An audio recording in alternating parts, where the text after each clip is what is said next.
Então, deixa eu ver, eu vou falar com aquela câmera ali e aí a gente começa. Deixa eu fazer uma outra palma aqui para... Bem-vindos, galera, de volta no canal. Demorou um pouquinho, tô ainda no meio da mudança, mas retornando pro YouTube com um convidado especialíssimo, especialista. Tô pegando igual o jogo, igual o Jô Soares, né? Uma canequinha. Exatamente. Rafael Seba, meu amigo já há muito tempo, tá aqui hoje para trocar uma ideia com a gente sobre veganismo, sobre política institucional e também sobre o que mais ele achar interessante, porque isso aqui é mais uma conversa do que uma entrevista, né? Seba, você quer se apresentar, de repente, para o público que ainda não te conhece? Posso, claro.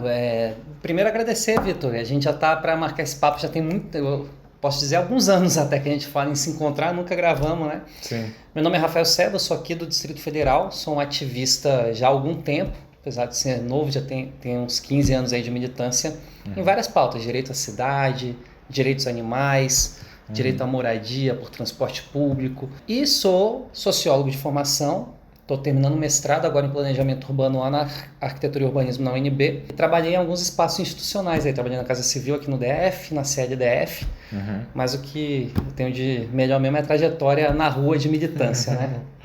Muito massa. E convidei o Seba aqui porque ele é um cara que entende muito da política institucional, que é um negócio que a maioria das pessoas, eu inclusive, né, eu achava muito chato, insuportável, tem muita coisa que eu ainda acho muito chato também, mas o tanto que é chato é importante saber, né? E aí eu queria falar contigo, principalmente ter sua perspectiva sobre uma parada que eu vejo acontecendo muito, que é a galera do rolê vegano, tipo assim, sendo comprada muito facilmente com uma ideia de fulano defende os animais, sabe? Vou votar no fulano porque fulano defende os animais. E geralmente essa pessoa, para promover essa ideia de que ela realmente defende animais, ela tá ali com cães, gatos, fazendo resgate, fazendo, assinando lei para aumentar a pena para maus tratos contra cães e gatos. Sim. Só que, eu não sei, isso às vezes parece meio que uma pegadinha, né? Como é que você vê isso? Como que a gente pode decidir votar em alguém, né, que está realmente preocupado? Como é que a gente vai saber se a pessoa está realmente preocupada com animais de uma forma geral, ou se é só cães e gatos? Como que é isso? Cara, acho que esse é um debate importante que o movimento de direitos de animais tem que fazer para além da política institucional, que é como que você toca pessoas que têm uma sensibilidade em relação a outras vidas, mas essa sensibilidade esbarra na convivência que ela tem, que é com cão, que é com gato, né? Eu acho que isso é uma oportunidade que a gente tem. É bom que tanta gente se importe com a causa animal ao ponto de ter político oportunista que fala disso sem ter compromisso nenhum, mas é uma pena que quem de fato se importa com isso não consegue cativar o grande eleitorado e a grande opinião pública. Eu acho que a resposta para essa pergunta em relação às pegadinhas que se tem é ver o que a pessoa defende de fato. Quer dizer, quem defende o governo Bolsonaro pode dizer que defende os animais? Um governo que não faz embate nenhum a uma produção do agronegócio que destrói biomas, que atinge animais silvestres, que libera e estimula a caça, que tem uma relação super próxima com processos de rodeio. Quer dizer, dá para dizer que essas pessoas defendem os animais? Não dá para dizer, né? Não dá para dizer se a atuação política dela sustenta um governo que estruturalmente violento é inimigo dos animais. Então, eu acho que uma chave interessante é essa, assim, ver para além da palavra, né, dizer, me importo com os animais ou não, qual é o contexto que essa pessoa se insere e o que esse contexto representa. E o segundo ponto aí é a tarefa de todo militante vegano, né? A gente conseguir, de fato, fazer com que as pessoas percebam que esse sentimento bonito que elas têm pelo cão, pelo gato, tem que se estender a todos os animais, né? Por mais que ela não tenha uma convivência grande, por mais que a conexão entre os seres humanos e determinadas espécies não seja tão profunda quanto a que a gente tem com cães e gatos, mas ainda assim são seres que merecem ter todo o respeito, porque são seres que têm consciência, são seres que têm sentimentos, que sentem dor, que sentem frio como qualquer outro, né? Então acho que esse é o grande desafio que a gente tem, e acho que a gente está avançando muito nos últimos anos, para falar a verdade, embora na política institucional quem ainda ganhe muito voto pela causa animal sejam figuras que não têm um compromisso real nem com os animais humanos, nem com os animais não humanos. É legal, eu nunca tinha pensado sobre essa ideia. Tipo assim, o fato de terem pessoas oportunistas tentando abraçar essa causa quer dizer que essa causa tem realmente relevância. Tem realmente muita gente preocupada com essa questão. E aí uma coisa que você falou também que me fez pensar é a questão do número de animais, né? Se a gente pensar em cães e gatos, tem muitos cães gatos no Brasil. Sim, merecem atenção e a gente tem que pensar em políticas públicas para ajudar essas criaturas. Mas a maior parte dos animais são animais criados para consumo. Exatamente. E um governo que está alinhado com os ruralistas, por exemplo, que dá isenção fiscal para produtor de soja, produtor de frango, produtor de boi, produtor de leite. Se você está alinhado com essa galera, você não tem como estar alinhado com qualquer coisa que você diga como defensora dos animais. Exatamente, cara. E são filtros básicos, né, cara? Assim, eu falei dos animais silvestres, eu não tinha falado dos animais da indústria, mas assim, se as pessoas soubessem, tem aquele meme, né, que a galera solta no Zap, né? Se você soubesse o que acontece, você ficaria enojado e tal, uma brincadeira que a galera faz com histórias mirabolantes, mas nesse caso não é uma história mirabolante, é uma história real. Se as pessoas soubessem o que acontece na indústria de produção de animais para abate, de animais para consumo, cara, eu tenho certeza que muita gente não teria coragem de botar nada de origem animal em lugar nenhum, nem no prato, nem na roupa, nem em lugar nenhum. Eu acho que dentro da política institucional esse vira um desafio grande, né? E daí uma coisa nessa ideia que eu queria trazer também para essa conversa vamos supor que um presidente é eleito e esse presidente é antiespecista, totalmente contra qualquer tipo de, injustiça ou crueldade contra animais de outras espécies. Como que seria esse tipo de atuação, sabendo que, e agora eu vou dar um argumento que a pecuária e o agro usa muito, sabendo que esse é o motor do PIB do Brasil, esse é o que eleva o PIB do Brasil é a pecuária, é a exportação de soja, carne, enfim. Cara, eu acho que dentro do sistema que a gente vive, dentro do sistema capitalista, você não vai ter um cenário de libertação animal completo. Isso está muito além do poder de um presidente da República. Isso vale para os direitos animais, isso vale para os direitos humanos, isso vale para os direitos sociais. Porque o regime capitalista ele tem alguns pressupostos. Ele tem um pressuposto importante que é o da acumulação e da competitividade. Então, quando você tem isso, você vai ter ser humano valendo mais do que outros seres humanos.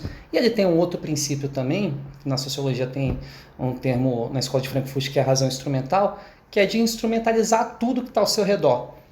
E os animais não humanos, eles são ainda mais instrumentalizados que os animais humanos dentro desse regime. Então, assim, por mais que você tenha um presidente muito sensível à causa, você vai continuar tendo algum nível de exploração de violência animal, porque isso é estrutural, isso é sistêmico, que isso extrapola a fronteira do Brasil, inclusive. Se acabar com isso, você tem que fazer uma transformação de nível global. Agora, um presidente comprometido com a causa animal, um presidente antiespecista, ele tem condição de avançar muito na consolidação dos direitos animais, e acho que esse é o horizonte que a gente tem que ter. Como que dentro da política institucional a gente avança para a construção de consolidação de direitos dentro do que o sistema permite e faz uma disputa também da sociedade, da perspectiva da sociedade, para a gente gerar transformações ainda maiores do que a política institucional permite. Uma coisa que me toca muito nessa ideia é a ideia da educação, né? Que eu acho que é uma parte importantíssima quando a gente está falando de direitos dos animais, porque a maioria das pessoas que vem da direita para elaborar soluções para os problemas que a gente tem, estão sempre focados em criminalização, em tipo assim, se a gente colocar uma pena de morte para quem come carne, vai resolver, ninguém vai comer carne mais, e aí os animais vão ser salvos e tal. E a gente sabe que isso simplesmente não funciona. Cara, não funciona. A gente vai avançar no antiespecismo quando as pessoas se convencerem de que a vida é melhor sendo antiespecista, né? Sem isso, cara, não é na marra, não é forçando, não é impondo, porque no limite o que sustenta um regime são as pessoas em maior ou menor grau, assim. Então, se a gente não tiver uma convicção social popular da importância do veganismo, a gente não consegue avançar na pauta. E não é impondo, né? Até porque o punitivismo ele sempre é muito seletivo, né, Vitor? É curioso, assim. Sim. Eu tenho muita dúvida de que num país como o Brasil alguém seria preso por consumo de carne, vamos dizer, ou mesmo por maus tratos animais, se esse alguém vier de uma classe social privilegiada, tiver acesso a bons advogados, tiver acesso a uma estrutura judicial e até influência junto ao judiciário.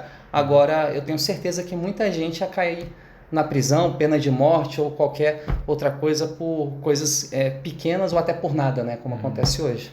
Como acontece. Eu estava até acompanhando um vídeo de um cara que eu não sei se ele é da polícia ou se ele é político, ou às vezes essas coisas estão se misturando ultimamente. Peço perdão, depois de repente eu dou uma investigada para falar isso mais certinho, mas que ele entra, vai na casa da pessoa, vai resgatar animal vítima de maus tratos. Eu fico assim, cara, curioso, as casas que esse cara visita são só casas de gente pobre. É. Sabe? Não tem uma casa em Pinheiros que esse cara tá visitando, porque o maluco tá maltratando o cachorro. Eu uma vez nessas andanças, uma mulher falou pra mim que ela tava andando de carro, era uma pessoa de classe média alta, e ela, eu vi uma ocupação dessas vulneráveis, né, uma ocupação de rua, e aí tinha um cachorro amarrado num toquinho, eu desci lá e briguei com a mulher, falei que aquele cachorro estava em uma condição horrível, eu queria levar o cachorro, ela não queria deixar eu levar, e ela contando pra mim que sou da causa animal, como se fosse assim, um ato de defesa dos animais. Eu fiquei absolutamente horrorizado, assim, porque, primeiro, não significa que um cachorro que está ali está sofrendo maus tratos, embora é evidente, né, se a situação de vulnerabilidade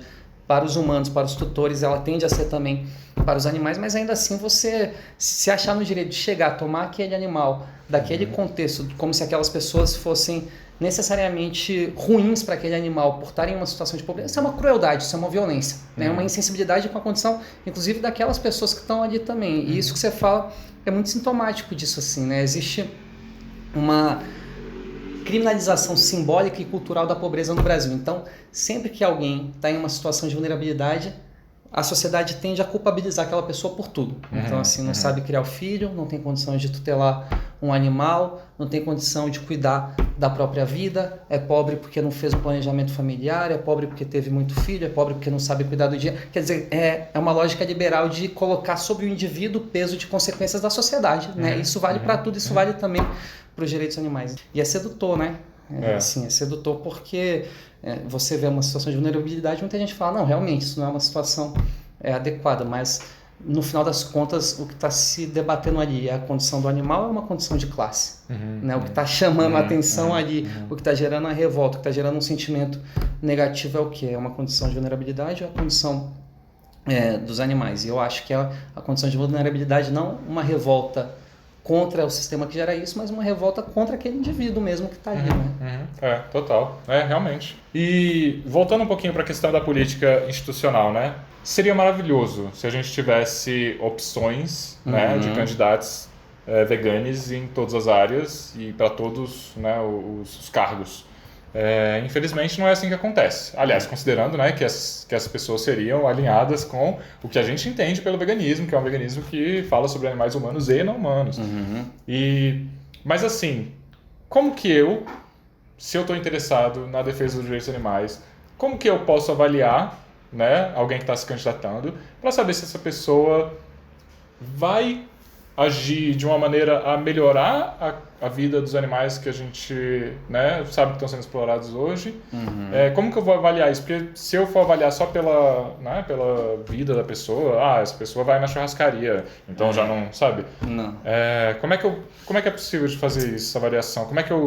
Que tipo de votos essa pessoa vai ter que eu tenho que ficar ligado, tenho que me importar? É sempre um assunto sensível, o critério de definição do voto, né? Eu acho que é muito importante você ver a fundo qual é a caminhada da pessoa pré-eleitoral, né? Se é uma pessoa que não tem absolutamente histórico nenhum, de atuação nenhuma, em prol de nada, e chega na eleição e está dizendo que se compromete com o que quer que seja, mesmo que sejam pautas que a gente tem simpatia, adesão, eu acho que dá para ligar um alerta, sabe? Porque eu acho que a política é um exercício permanente e acho que a representação parlamentar, institucional ou mesmo no executivo, deve ser consequência de uma existência política anterior, né, cara? Então acho que esse é um primeiro quesito, assim, não no sentido de ver onde é que ela come ou o que ela veste, mas de como ela se engaja politicamente fora do período eleitoral. Acho que isso é um bom começo.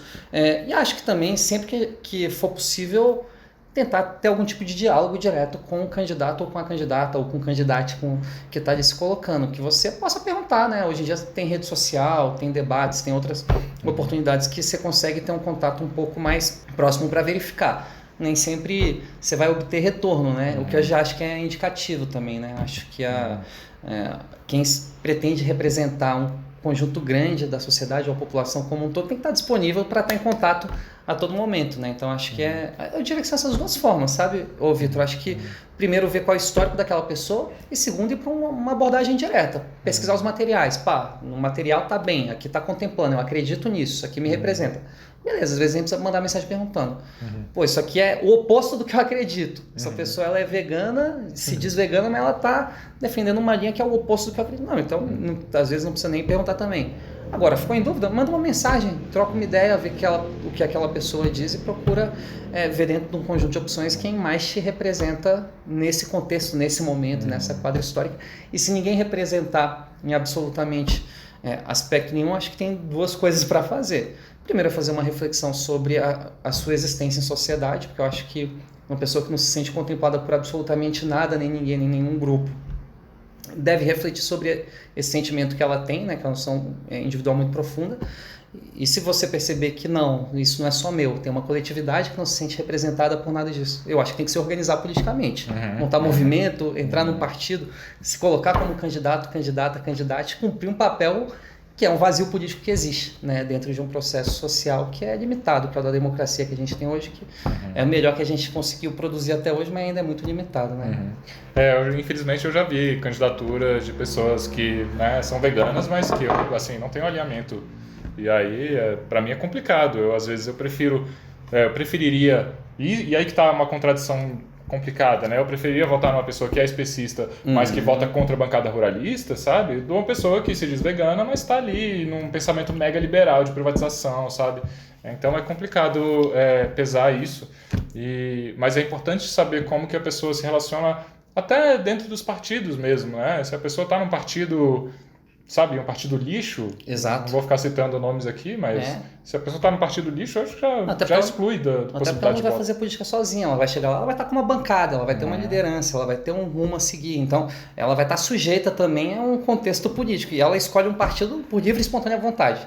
Ninguém cai no partido do Bolsonaro porque é obrigado a estar lá, não, é uma escolha política. Então, você liga naturalmente ao alerta. É o debate que a gente tem muito do veganismo popular, né, ô Vitor, em última instância, assim. Eu concordo com você, cara.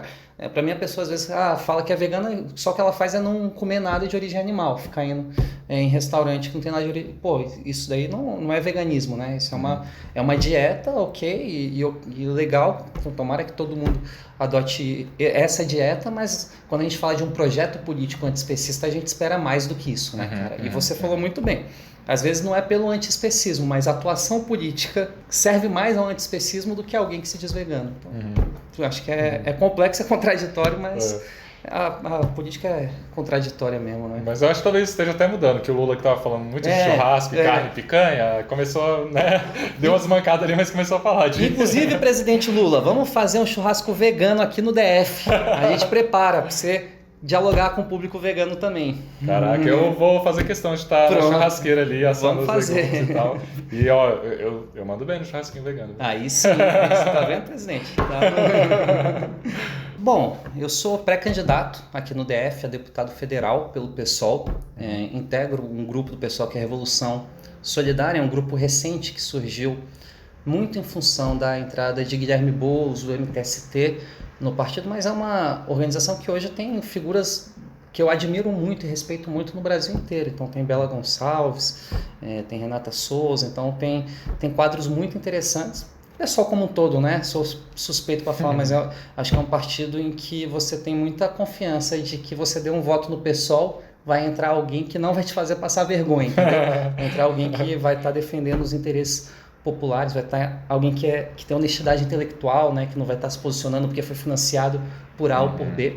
E a gente está construindo essa pré-candidatura de uma forma muito compartilhada. Então, é uma pré-candidatura que é construída junto ao coletivo Movimento, é uma pré-candidatura que é construída com as brigadas populares, com o próprio MTST e com muita gente aqui do Distrito Federal que a gente milita e atua junto há bastante tempo, né? Então, a gente está montando, por exemplo, um conselho político, que é um espaço para a gente poder reunir figuras do DF, até do Brasil, que pensam a política. Eu acho que a esquerda do Brasil precisa pensar um projeto também afirmativo, para além da gente se contrapor e reagir ao absurdo bolsonarista. A gente precisa ter um caminho a seguir, e isso não nasce da noite para o dia, isso precisa ser construído, e a gente toma a iniciativa de chamar um conselho político que é integrado por muita gente, artistas, professores e professoras, militantes de diversas causas, para pensar a política aqui do Distrito Federal e do país e como que um mandato de deputado federal pode contribuir para a reconstrução do Brasil pós-Bolsonaro, que não vai ser fácil, né? A gente tem que primeiro derrotar Bolsonaro, depois garantir a posse e, por fim, reconstruir o Brasil dos estragos que foram feitos nos últimos anos, que não são pequenos, né? 33 milhões de pessoas com fome. uma lista gigante de agrotóxico liberado todos os dias.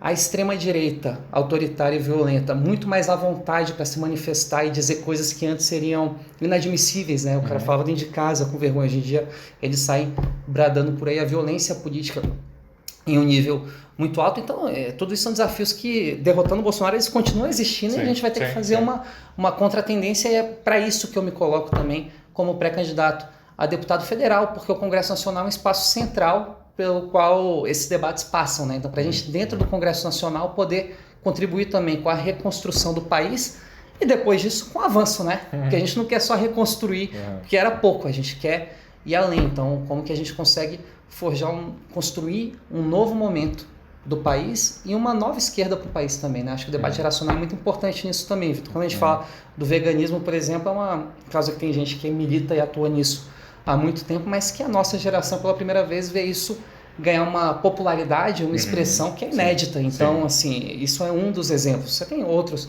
exemplos, né? A questão de gênero, a própria questão da LGBT-fobia, a questão do direito das mulheres, da questão racial, que são movimentos que já são mais consolidados, já estão há décadas aí nas ruas, fazendo pressão e tendo conquista, mas que a nossa geração experimenta de uma forma muito particular, que eu acho que tem que estar representada no Congresso Nacional e tem que estar representada para a gente ter uma bancada do povo. Tem a bancada da bala, tem a bancada do boi, tem a bancada da Bíblia, tem que ter uma bancada do povo, de gente que está realmente comprometida com a construção de um outro país, de um outro DF, em defesa das pessoas, dos animais humanos, não humanos, enfim, dessa sociedade que a gente está construindo todo dia, né?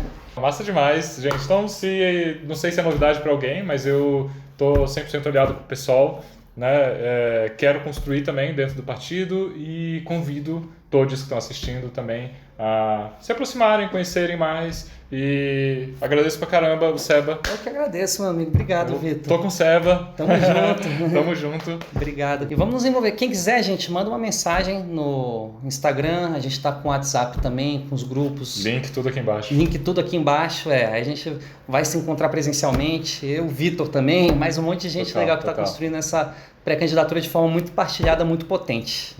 É isso. Valeu, Seba. Obrigado, obrigado demais.